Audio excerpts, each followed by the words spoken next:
So guys, আমার পিছনে দেখতে পাচ্ছেন হাজীগঞ্জ কেল্লা। এটা হলো প্রবেশ পথ। এখন আমি আর কাছে এসে পড়েছি নবীগঞ্জ ঘাটে। আসসালামু আলাইকুম গাইস, কেমন আছেন সবাই? সেগুলো অনেক বেশি ভালো আছেন, তো আমি অনেক বেশি ভালো আছি। তো আমি কিন্তু এখন আছি বর্তমানে নারায়ণগঞ্জ। তো 2 দিন আগে বড় ফুপি আর আমার ছোট মেয়ে তিপ্তাপুর ঠাকুর ছেলেকে নিয়ে গেছিল আর কি হৃদরোগ হসপিটালে। মৃত্যু দুটো অবস্থা। তো তারপর হাজবেন্ড অসুস্থ, তো হার্টের সমস্যা। হৃদরোগে হসপিটালে গিয়েছিল ইয়া দিতে, সিরিয়াল দিতে। তো ওখান থেকে পরে আমার আব্বু অসুস্থ দেখে আমার আব্বুকে দেখতে আসছিল। পরের দিন আর যেতে দিইনি। এরপরের দিন আমি নিজে আসলাম ওনাতে দিয়ে যেতে। তো ভাবলাম 2-3 দিন বেড়ায় যাই। তো অনেক মাসই আসা হয় না নারায়ণগঞ্জ। এখন আমি বর্তমানে আছি লিপিপুর বাসায়। আজকে সকালে আসছি। তো লিপিপুর আগে নিচতলা থাকতো, এখন 4 তলা নতুন শিফট হয়েছে, ওই দিনই সব উঠেছে আর কি। এটা আর কি প্রথম রুম। এটা কিচেন। যেটি আর ফুপি বাদ করতেছে। কি বাদ করে? তো এখানে জান্নাত টিভি আছে, বসে আছে, মেরাজে বসে আছে। এখন আমিও খেয়ে ফেলবো।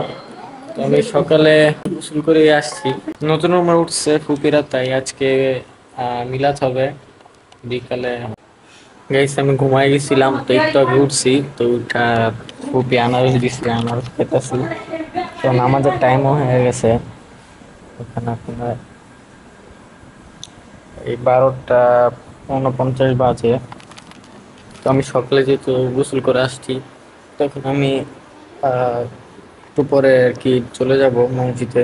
এখন আমি আর মেরাজ যাচ্ছি মসজিদে জুম্মার নামাজ আদায় করতে। আমরা কিন্তু মসজিদে এসে পড়েছি।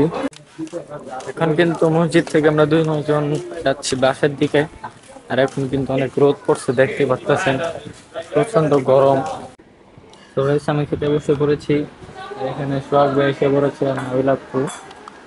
সোহাগ ভাই আর আমি খেতে বসে পড়েছি। বাকিরা খাবে, পরে খাবে।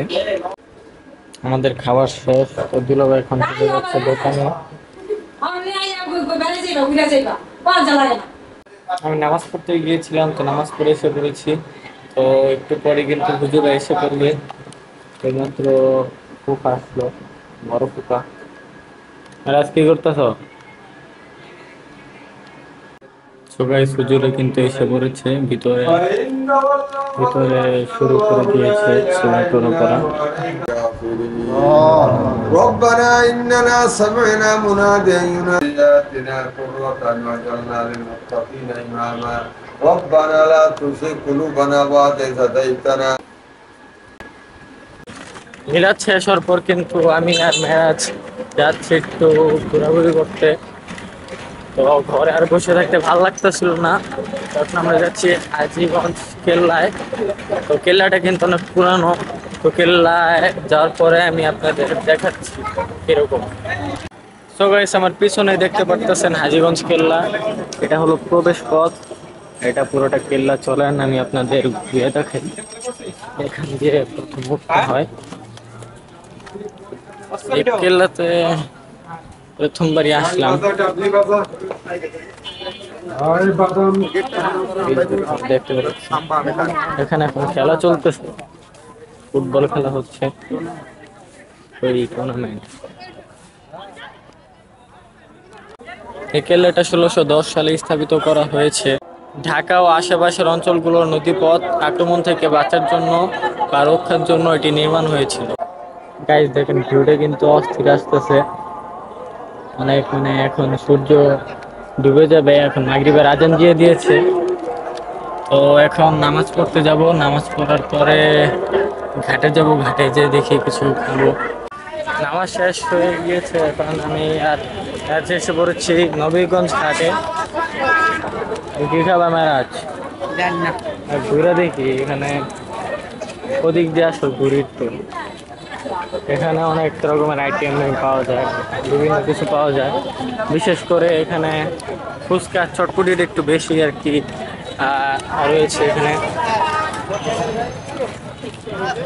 আচ্ছা, কি খাবা?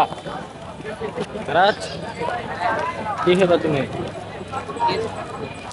কিছু না, কিছু না ভাই, এগুলা কি বুঝলাম না। গাড়ি আয় নাই, গাড়ি আয় নাই। এখানে সব ফুচকা চটপুরি দিয়ে করা। ফুচকা চটপুরি খাইবা? আমার তো বোরিং লাগে, অন্য কিছু খাই। এখানে মেরাজের আমি আলুর দম নিয়ে নিয়েছি।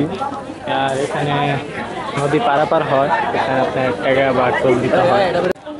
তো এখানে অনেক ভিড়, তো আমরা কি বলে আলুর দম একটা ঠান্ডা নিচ্ছি দুজনে। এখন আমরা চলে যাচ্ছি বাসায়। আমি কিন্তু বাসায় এসে পরে ডিনার টিনার করেও ফেলেছি। তো কালকে কিন্তু আবার ব্যাক করবো উত্তরায়। তো আশা করি আজকের ব্লগটা ভালো লাগছে, ভালো লাগলে লাইক কমেন্ট শেয়ার ও সাবস্ক্রাইব করে দিবেন। তো দেখা হচ্ছে পরবর্তী ব্লগে, ততদিন পর্যন্ত ভালো থাকবেন, সুস্থ থাকবেন। আল্লাহ হাফেজ গাইস।